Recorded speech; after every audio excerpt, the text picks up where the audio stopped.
Welcome back to the Deep Dive. Sure. Today, we're going to be exploring AI development, Okay. specifically looking at the Chinese AI company DeepSeek. And we're going to be focusing on an article by Dario Amodei, Okay. co-founder of Anthropic, Mhm. a leading U.S. AI company. Okay. He gives a pretty interesting analysis of DeepSeek's achievements and what they mean for U.S. export controls on AI chips. Interesting. And this is particularly relevant to you, given your expertise in technology policy. Yeah, absolutely. It's a very hot topic. Amodei starts by outlining three key dynamics that are driving AI advancement. Okay. Scaling laws, shifting the curve, and shifting the paradigm. Okay, let's start with those. Could you break down each dynamic? Yeah, so scaling laws are really fundamental. Basically, the bigger the AI model, the more data and computing power you feed it, the better it performs across different tasks. So companies are constantly racing to build larger and larger models. So it's like a brute force approach to an extent. Yeah, in a way, but Yeah. there's more to it. Yeah. The second dynamic, shifting the curve, Okay. speaks to the ingenuity in the AI field. So researchers and engineers are always finding ways to increase efficiency. You know, they might discover a new model architecture or Right. new training techniques. And then on top of that, there's always advancements in hardware. Yeah, of course. So all of these innovations kind of shift that cost performance curve. You can achieve the same performance with less computing power. So are companies pocketing those savings? Not exactly. The potential value of like a more intelligent AI is so high that companies just reinvest those savings into building even bigger models. Oh, wow. So it's like a relentless drive to push the boundaries, Exactly. even as they find ways to do things more efficiently. Yeah. That's fascinating. Now, what about that third dynamic, shifting the paradigm? Right, so that refers to those pivotal moments when the fundamental approach to AI development just undergoes a huge change. A recent example is the shift towards reinforcement learning, Okay. or RL. And that's basically teaching models to reason step by step, like a human would, to solve these complex problems. So moving beyond just like simple pattern recognition toward more complex reasoning skills. Exactly. Got it.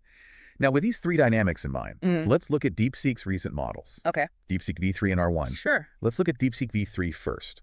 Amodei says that it's impressive but not revolutionary. What are your thoughts on that? Yeah, I would agree with Amodei on that. DeepSeek V3 is a pre-trained model. Okay. So it was trained on a huge amount of data to gain a broad understanding of language and concepts. And while it does show impressive engineering, particularly in their use of key value cache management and the mixture of experts method, Okay. it doesn't represent like a fundamental shift in the field. Right. It fits on the expected cost reduction curve. So their achievements are largely in line with like predicted improvements in efficiency. Makes sense. There's been a lot of buzz about DeepSeek achieving results comparable to U.S. companies, but with like a fraction of the resources. Yeah. Does Amodei address that? He does. And he clarifies that that's not entirely accurate. So while DeepSeek has definitely been resourceful, Right. they probably had access to a significant number of chips and a lot of funding.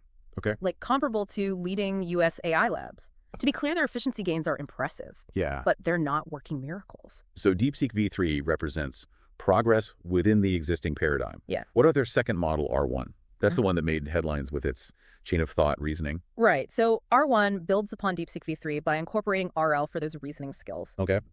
But it's important to note that that chain of thought reasoning, it's more of a user interface innovation than like a fundamental model difference. Okay. It presents the reasoning process in a transparent way that replicates what OpenAI has done with their model O1, Got it. which captures attention. So the model itself isn't drastically different, but the way it presents its thinking makes it seem more sophisticated. Exactly. It's a clever approach, but it's important to separate the model's capabilities from how those capabilities are presented. And it's also worth noting that we're still early on in exploring RL's potential for reasoning. So there's a lot of room for improvement, and multiple companies could achieve really substantial gains quickly. This brings us to a crucial question.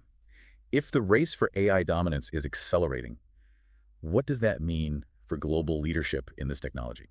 Well, Amodei argues that achieving AI that surpasses human capabilities, which she believes is possible around 2026, 2027, Okay. will take millions of chips and huge investments. Wow. This leads to two possible scenarios: a bipolar world where the U.S. and China both have advanced AI, Okay. or a unipolar world where the U.S. maintains a lead.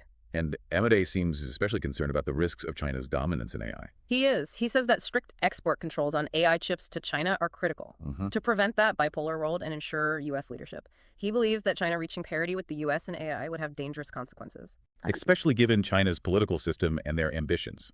So despite DeepSeek's progress, export controls are still a vital tool in this race. Amodei makes a strong case for it. He points out that DeepSeek likely got the chips they needed through various ways, Right. including shipments before the ban and maybe even smuggling.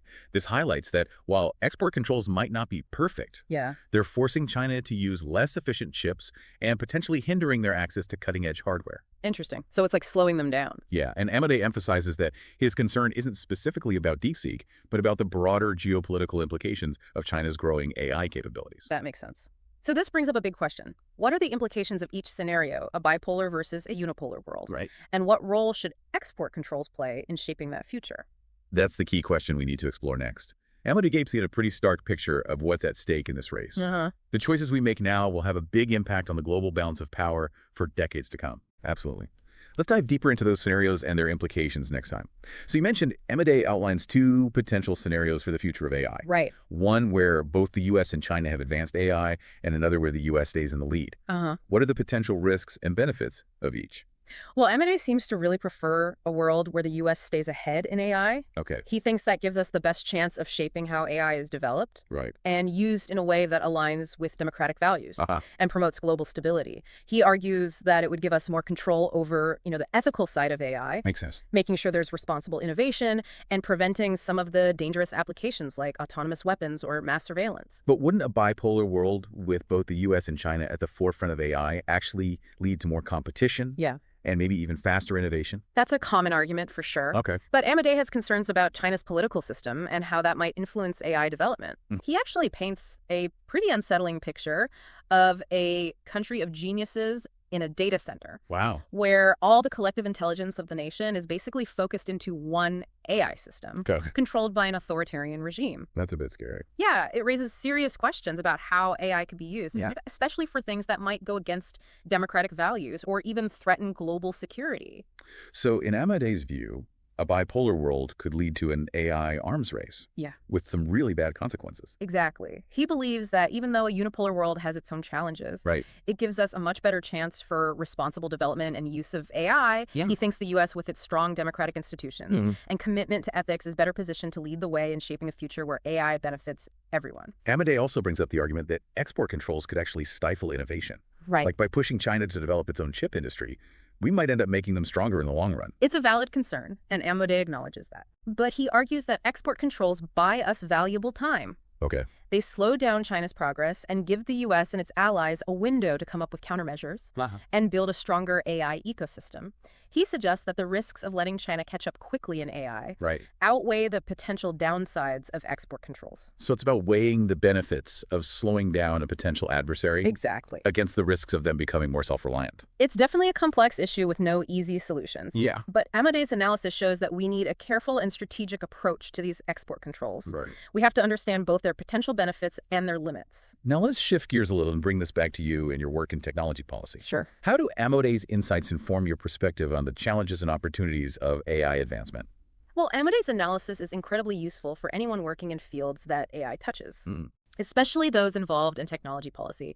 It really highlights how important it is to understand where AI is heading and what could happen in different scenarios. For policymakers, it shows that we need a comprehensive strategy, one that looks ahead and takes into account the complex interplay of technology, economic competition, and national security. Does Amade make any specific policy recommendations? He does. He suggests a bunch of options, like strengthening export controls, of course, but also increasing international collaboration on AI ethics and safety, investing more in research and development that focuses on beneficial applications, and educating the public about AI and its impact. He also thinks we need a flexible approach to AI governance, one that can adapt as the technology changes. It sounds like he's advocating for a balanced approach. Yeah. One that acknowledges both the potential benefits and the dangers of AI. Exactly. He emphasizes that we're not locked into a specific future with AI. We have the power to shape it through smart policies, strategic investments, and a commitment to making sure AI is a force for good.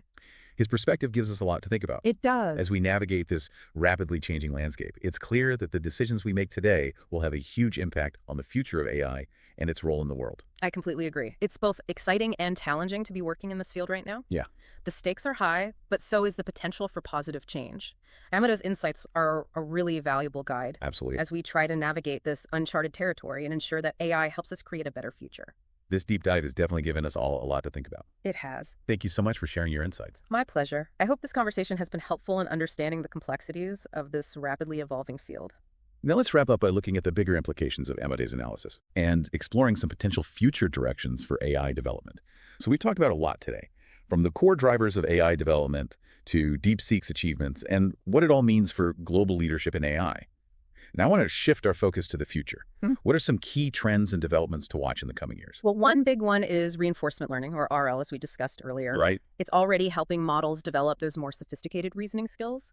And we're really just at the beginning. Okay. As research progresses, we can expect AI systems to handle even more complex tasks, things that need those higher level cognitive abilities. So RL is going to be a major player in AI capabilities moving forward. Absolutely. Another trend to watch is the development of more specialized AI systems. Right now, there's a big focus on building general-purpose AI models that can do a lot of different things. Yeah. But we're also seeing more interest in AI systems designed for specific industries. Can you give us some examples? Sure. So in healthcare, we're seeing AI systems that can diagnose diseases, analyze medical images, and even personalize treatments. Wow. In finance, AI is used to detect fraud, optimize investments, and give tailored financial advice. Okay. And in manufacturing, you have AI-powered robots automating tasks, improving efficiency, and making it possible to produce really customized products. It seems like AI is becoming a part of everything we do. It is, and that's only going to continue in the years ahead. Makes sense. We'll also see advancements in the hardware itself, more powerful and energy-efficient chips specifically designed for AI. Okay. Those advancements will make even bigger and more capable AI models possible. So the hardware is going to be just as important as the software. Exactly. Advancements in both will work together to drive AI progress. Now, what about the ethical side of AI? As these systems become more powerful, we have to think about the risks and challenges they bring. Absolutely. One major concern is bias. If AI systems are trained on biased data, they can learn to make biased decisions. And that could have serious consequences in things like hiring, lending, even criminal justice. So it's crucial to make sure these systems are fair and unbiased. Absolutely. Another ethical challenge is AI's impact on employment. Yeah. As AI gets better at automating jobs, there's a real risk of job displacement, especially in fields with a lot of routine or manual tasks. That's a valid concern, one that policymakers and industry leaders need to address. Definitely. We need to find ways to make sure the benefits of AI are shared widely. Right. And those who lose their jobs to automation have opportunities for retraining. So we need to find ways to soften AI's potential negative impact on the workforce. Exactly. We also have to consider privacy and security. AI systems collect and analyze huge amounts of data. Yeah. We need to handle that data responsibly and protect people's privacy. Those are all crucial considerations. It seems like we need to have an open and ongoing conversation about AI ethics as this technology keeps evolving. We absolutely do. And that conversation needs to include everyone: ethicists, policymakers, industry leaders, the public. This has been such an insightful look at the current state and future of AI. It feels like we're at a crucial point. The choices we make today will have huge consequences down the road. I agree. The decisions we make about developing, deploying, and governing AI will shape human history for generations to come. We need to approach this challenge with wisdom, foresight, and a commitment to ensuring AI is a force for good. Well, thank you so much for joining us on this deep dive. Your insights have been invaluable in helping us understand this complex and rapidly evolving field. It's been my pleasure. Thanks for having me. And to our listeners, we hope this episode has given you a deeper understanding of the challenges and opportunities that come with AI advancements. As always, keep exploring, questioning, and learning. Until next time, keep diving deep.